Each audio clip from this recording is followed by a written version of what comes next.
Hello and welcome to the Writer's Mindset podcast with me, Ellie Betts. No Christina Adams today. I've officially locked her in the dungeon for having the audacity to contract a throat infection. I don't know who she thinks she is, but she will be punished for such crimes. Each week we're here to bring you the strategies and advice you need to achieve your writing goals. This week we're talking to Darcy Pattison about how to market and self-publish children's books.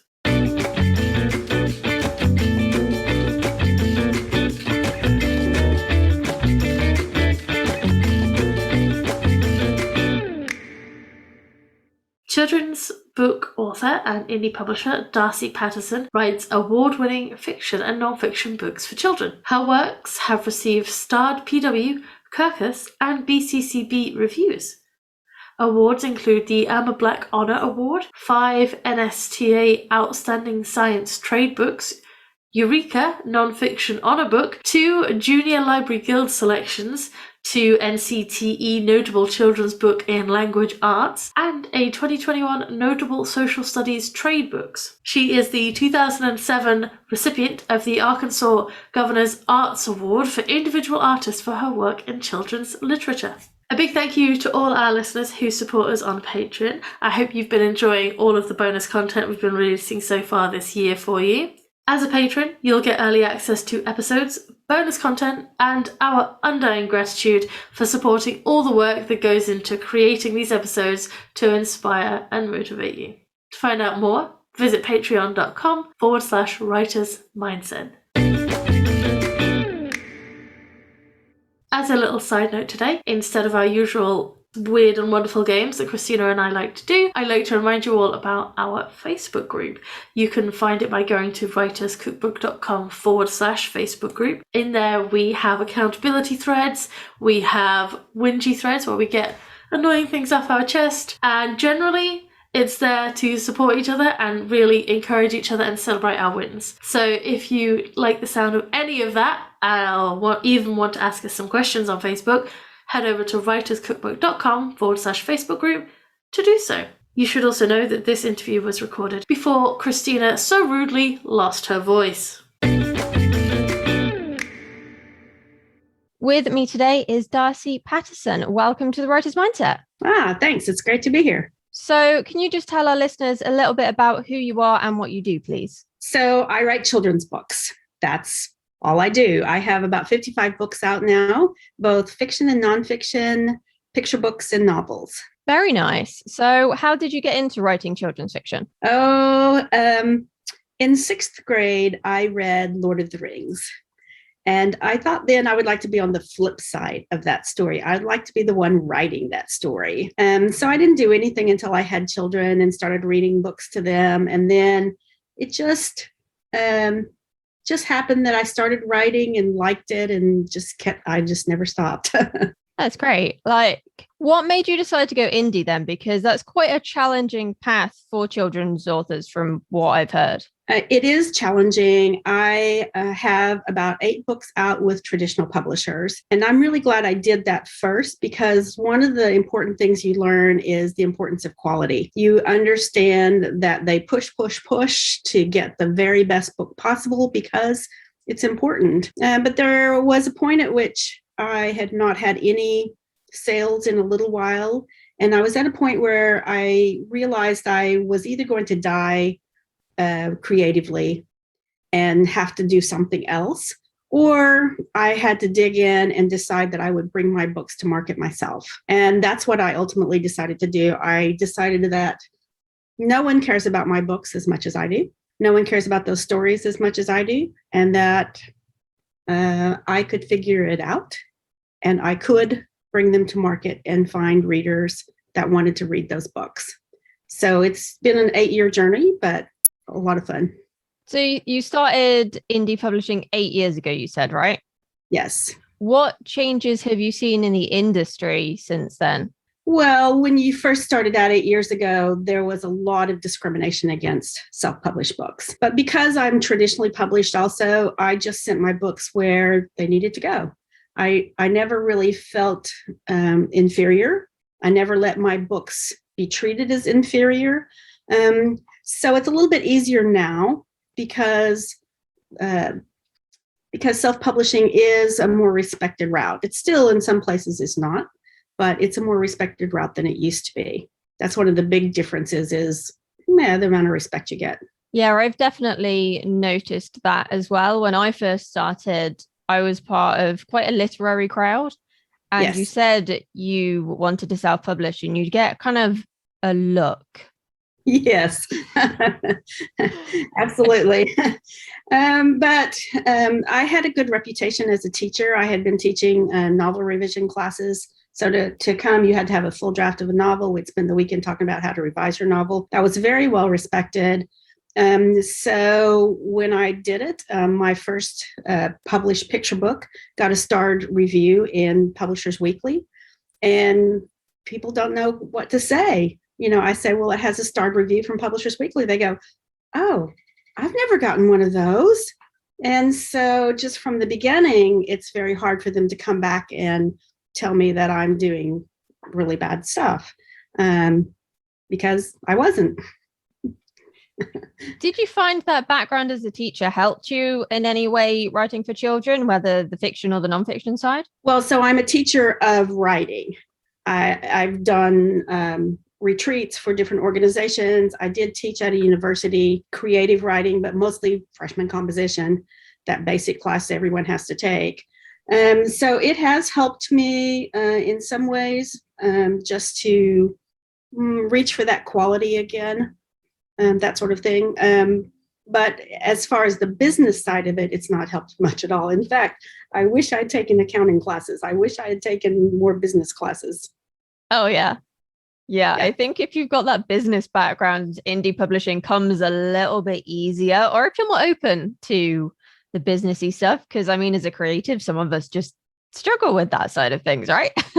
Yes, the accounting is still the worst thing that I do. Yeah. And just knowing business, I just knew nothing. I have no background. My parents were not independent business people. I just had no background at all. So I have had to read a lot and just learn on the go. Were there any particular resources you found really helpful for learning those skills, or was it just having the mindset that you've got to learn them, so you're going to keep learning them?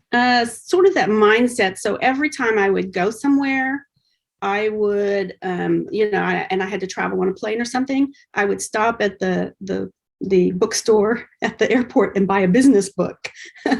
So that was sort of my thing, is I would just read business books as I was traveling. And you just learn slowly that these are some possibilities. These are things to avoid. These are things that get you results, that sort of thing. Cool.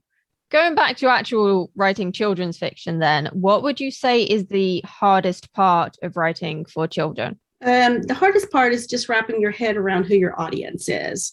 I mean, they are children, but they're very smart. So you can't treat them with disrespect. Oh, this is just a little story for a little child. That kind of, I hate that word little in describing what you're doing. It's not little, it's very big. You probably remember your favorite children's books. Most adults do remember their favorite children's books. So it's a story that can last a lifetime if you do it well. So the hardest thing is just remembering that they are children, and yet they are very smart. They're figuring out the world. They have questions, and they will question your story if you don't get it right. So it's just that wrapping your head around that. And then the second thing that's really, really hard for picture books is writing short. 500 words or less for a complete story. A beginning, a middle, and end in 500 words is difficult. Yeah, that's a whole different art form to writing Yes. any sort of novel, really. Yes, if you're used to writing novels of 100,000 words, it's really, really hard to bring that down to 500. How did you get started with the picture books and change your kind of mindset to writing something that condensed? I think a lot of it is reading picture books. So I tell people that if they want to write picture books, a good thing to do is to go read 100 in a month. take a month and just read 100 picture books that were published within the last 5 years. Everybody remembers those picture books they read as when they were kids, but that's not what you need. You need something published within the last 5 years so you know what the trends are today, what the sorts of stories work, how long they are, all of that sort of stuff. If you read 100 books that have been published in the last 5 years, you're going to have a good idea of what your story needs to look like. When it comes to reading those 100 books, why is it so important to focus on stuff that is newly published? Because like you said, some people are going to focus on the stuff that they enjoyed rather than what children enjoy today. Is it really that different? Yes. 50 years ago, you could write 1,000-word story, but I've been hearing for the last 20 years, 500 or less. And really what agents and traditional publishers are looking for is 300 words or less. People today don't have the time, the mindset that they can sit down and read a long story to kids. And kids today have so many distractions from video games, from TV, from everything else that's going on today.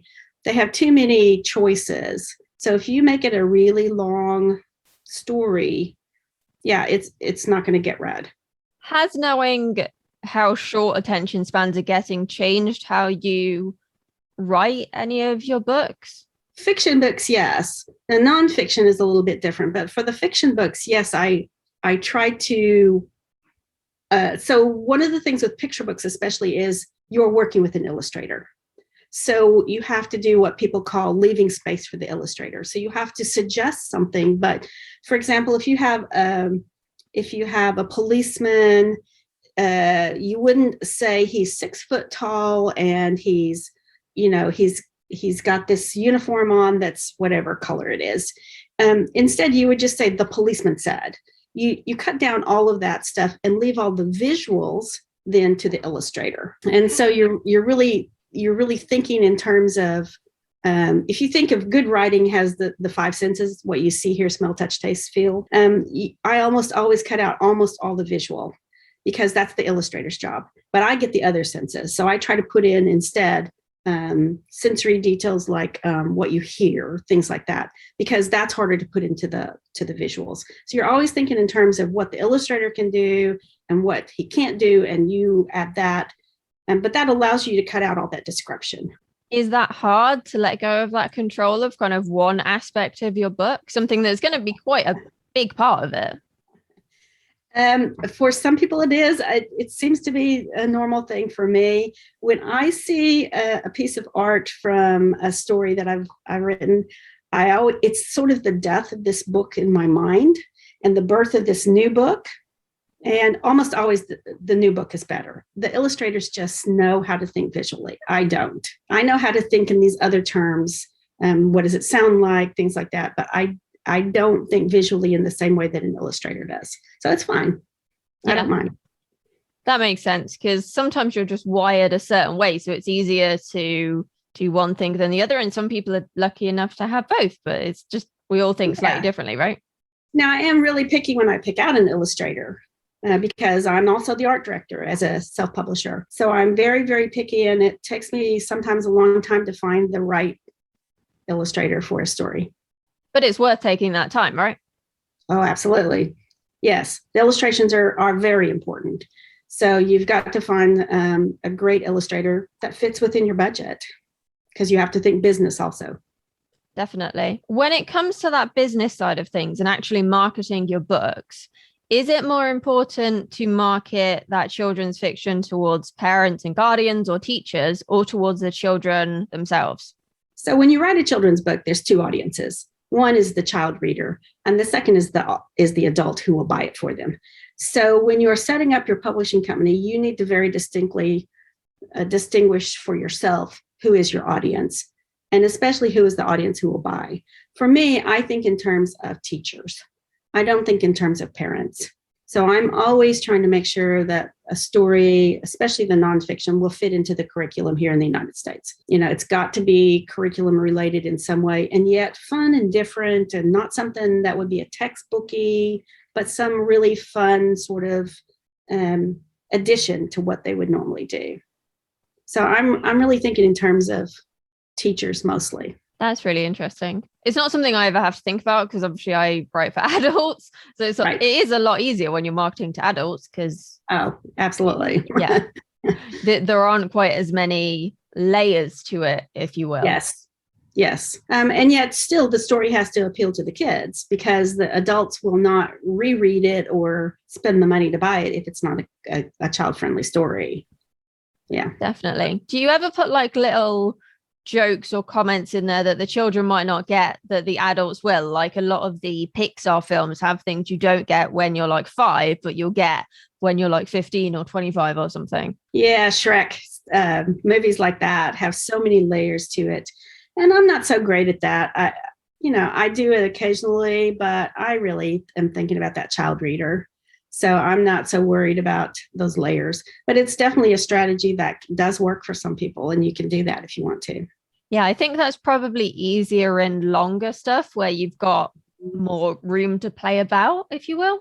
Right. Now, what I do think of, though, is there's an Australian writer, Mim Fox, who says she always, yes, you know her. Yeah. I read her stuff when I was little because my aunt lives in Australia and she always bought me her stuff for my birthday and Christmas. And I have like multiple copies of some of her books because she kept forgetting she bought them for me.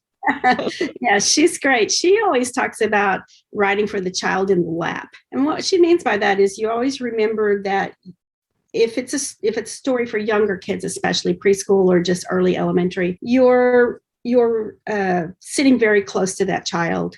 And the story is, as much as anything, about your relationship with that child. Why are you sharing this story with them? Why are you doing that? So she always likes to end with an emotional hook that will connect the child and the adult reader. She calls that the child in the lap. And so Koalaloo is one of her most famous stories, and it ends with Koalaloo, I do love you. And at that point, the child looks up at the adult and goes, oh, I love you too. That's the sort of thing that you're building into some stories, especially those ones, again, for preschool or early elementary, where the adult is definitely reading to the kid. They aren't reading on their own yet. So there's those layers that you can build in like that connects the child to the adult. That's a really sweet sentiment. And I think obviously story time can be quite an important part for young children. A lot of parents still read their kids stories before they go to bed sometimes, and it helps them switch off. So you're then filling them with a nice, happy, fuzzy sentiment before they fall asleep as well. It's just a way to reaffirm your relationship with them. Yeah, it's great.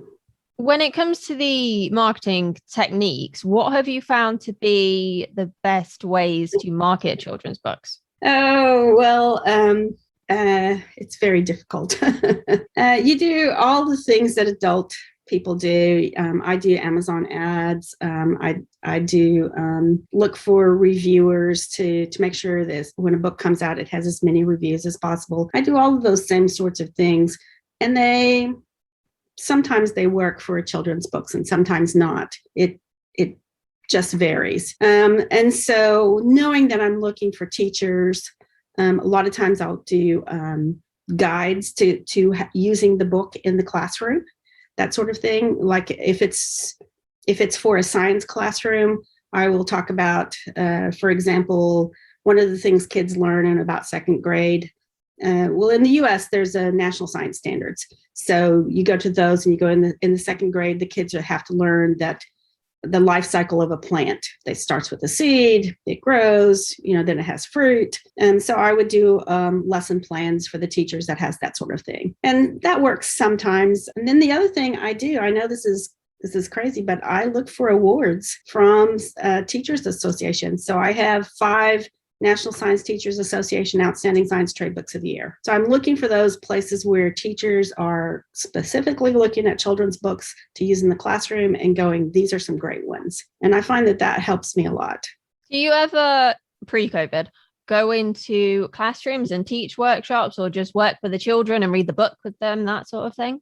Sure. I think every children's book author does that some. I do less of it than I used to. As a publisher, I take on the role of looking for bigger sales. So I am looking more for a sale of 1,000 books, not for a speaking fee and selling 20 books, that kind of thing. So I'm looking more for opportunities for special sales. So for example, a school maybe, well, in the middle of COVID, one school asked if I could sell them 1,450 books. They wanted to give a book to each fourth grade student for summer reading. So yeah, I'm looking for those sorts of things when possible, rather than spending time in a classroom, because you can't scale that up. There's only so many days you can spend in the classroom. I'm looking for bigger sales than that. Yeah, that makes sense. Is there anything that you found to be ineffective in terms of marketing your books? Everything. I can tell you more ineffective things than I can effective things. Basically, any kind of display ads. So there are lots of magazines that target children's books, and I find those to be totally ineffective. Or I can't attribute sales to that ad. So why would I spend $1,000 doing that when I could spend that $1,000 on Amazon ads and I know that I've made sales? I do find that what works for adults fiction does not necessarily work for children. So you just have to test it. So when I read an article, this is a great new way to market, I go, okay, I'll try it once. And if it doesn't work, I won't repeat it. But basically, the display ads I will never do. They just don't work. Some things like we have NetGalley and Edelweiss are two different ways to send out digital ARCs, advanced reader copies. I find that Edelweiss works better for me than NetGalley for children's books. NetGalley seems to be more focused outward towards the public. Edelweiss is more focused inwards towards librarians and booksellers. And I find I do better on Edelweiss than I do NetGalley, that sort of thing. But that's not something you can predict. In other words, I do lots and lots of experimentation and lots of failures. Probably 80% of what I try fails. But when it works, it works. Yeah. How long do you give something before you go, nope, this isn't working, it's time to spend my energy elsewhere? Oh, not very long. I need to see sales, right now I'm trying a few TikTok ads and I'm getting traffic, but no sales. So I don't know how much longer I'll try it, but I do like the TikTok ad platform. Yeah. I haven't tried the ad platform. I've done a few TikToks on there, but I've heard TikTok is best for things like romance. I don't know how true that is, but because I'm a bit lazy when it comes to creating videos for TikTok. I prefer long form videos, but I have definitely heard things about romance authors basically launching their career from TikTok. Yes. And for children's books, the YA people are doing really well. The young adult fantasies, the young adult, just alternative fiction sort of things, the things that wouldn't necessarily do in a mainstream, because they're building their audience on TikTok, they're doing better than expected. Is there any particular type of book that you found works better for ad campaigns than others? On Amazon ads, I do okay with picture books. Okay with novels too. None of them really work particularly well. But I keep sort of low level ads going, all the time, just to keep it out in front of people. But they have to have a return on investment, great ROI, or I'm not going to keep them going. So yeah, no, there's not really any type of books that do better. You're just looking for the audience and finding people that will respond. And that's the real challenge, isn't it? Yes, for any of us. Oh yeah, definitely. Talking about you then, what's one book that changed your life? Oh, probably that first book I did. It's called Wisdom, the Midway Albatross. It's the story of the oldest known wild bird in the world. She lives on Midway Island, which is a small little island in the middle of the Pacific Ocean, midway between Asia and America. And it used to be a military base. The airplanes would fly halfway across the Pacific, stop there, refuel, and then fly the rest of the way. But it's now a national park. And they kicked all the airplanes and all the military people off, and it is a wildlife preserve now. So she is the oldest known wild bird in the world. She is over 70 years old. This is true story, and still hatching chicks.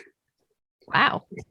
Yes, she's still alive. She's outlived what scientists thought was even possible. So she's over 70 years old. She was on Midway when the Japanese tsunami hit in 2011. The Japanese tsunami hit right off Japan. An earthquake hit right off Japan. Sent a horrible tsunami wave to the coast of Japan, wiped out thousands of people and destroyed a nuclear plant. But it also sends out the tsunami in circles, in waves. So it traveled across the Pacific, hit Midway Island in the middle of the night. The scientists I talked to said it was terrifying because they could hear the water coming, but they couldn't see it. And when they got up the next morning and looked, there was devastation everywhere. Thousands of birds were dead. But this oldest bird in the world, Wisdom, had nested on a relatively high place. And her nest was there, but she was not there. So they waited a week, no Wisdom, 8 days, no Wisdom, 9 days, no Wisdom.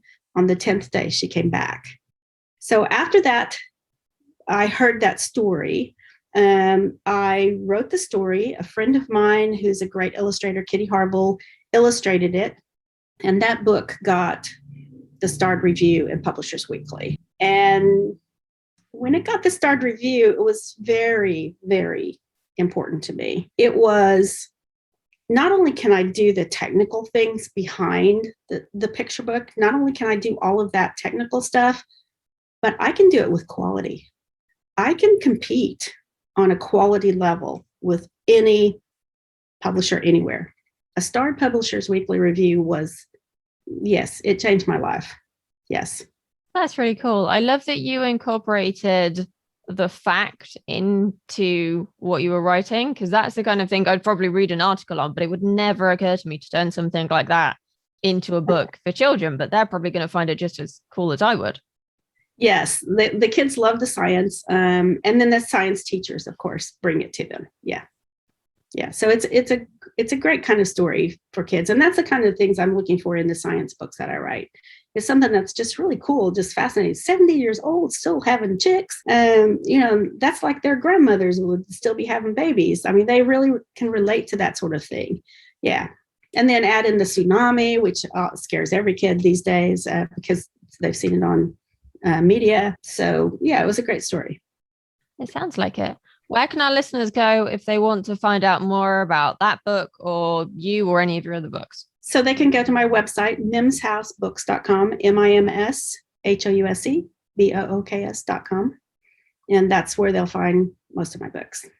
Awesome. I will include a link to that in the show notes for anyone who wants to check it out. Thank you so much for joining us. It's been great. Okay, thanks. If you like The Writer's Mindset, we'd be super grateful if you could leave us a rating or a review on the podcast platform of your choice, or a thumbs up if you're joining us on YouTube. It really helps other writers find us and helps us help them to achieve their wildest writing dreams too. And don't forget, if you'd like early access to episodes, as well as bonus content such as the things I learned from outlining for the first time and how to craft the perfect beginning for your story, come and join us over on Patreon at patreon.com/writers mindset. We've got big things planned, but we can only do them with your support. Every little bit helps us to help you even more, whether it's a rating, a review, or becoming a Patreon. I might let Christina out of the dungeon for the next week's intro if she's feeling better, but in the meantime, keep writing.